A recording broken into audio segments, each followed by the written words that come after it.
Mga naayo na nga COVID-19 Delta variant positive sa Cagayan de Oro City ug usa sa Hingoog City gibalik og isolate uban sa ilang close contacts. Samtang COVID-19 Chief Implementer Secretary Carlito Galvez bibisita sa Cagayan de Oro City. Ano ang report ni Cyril Chavez? Naayo na gikan sa pagtakboy sa Delta variant sa COVID-19, apan gi-isolate pagbalik ang 5 ka pasyente sa Cagayan de Oro City ug usa sa Hingoog City sa Misamis Oriental, uban ang ilang mga close contact alang sa backtracking aron masuta kung asa gayud nila nakuha ang maong virus. Sagad sa mong mga pasyente, residente sa Barangay Kamaman-an ug makanhan sa Barangay Carmen sa Cagayan de Oro City.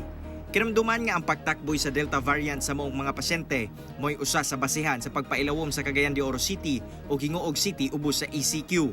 Dili man ingon kay naa ang variant sa Cagayan de Oro ug sa Hingoog sila lang ang tagaag attention. No, it should be the whole region because posible man kani siya mukalat the whole region. So sa pagduki-duki ni atong adlaw, nabal-an namo nga there will be an additional allocation of vaccines for the region. Aron masigurong mas mapaspasan ang contact tracing ug massive vaccination sa katawhan kontra COVID-19, miabot karong adlaw sa Cagayan de Oro City ang Coordinated Operations to Defeat Epidemic con Code Team sa National IATF nga gilangkuban nila COVID-19 Chief Implementer Secretary Carlito Galvez, COVID-19 Chairperson Secretary Delfin Lorenzana, IATF Chairperson Secretary Francisco Duque III ug COVID-19 Vice Chairperson Secretary Eduardo Año. Target ang 5,000 vaccinations per day sa Cagayan de Oro City, samtang 2,000 usab ang target nga mabakunahan sa Hingoog City matag adlaw.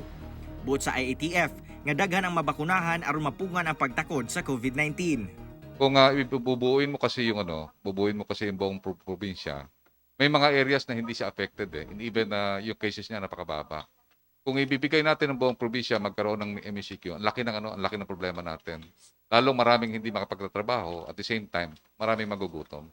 I am confident that they will be able to contain the potential surge of COVID cases, not only due to Delta variant, but as I have also indicated earlier, we also have the Alpha and the Beta variants in circulation. Ako, si Cyril Chavez para sa One Mindanao.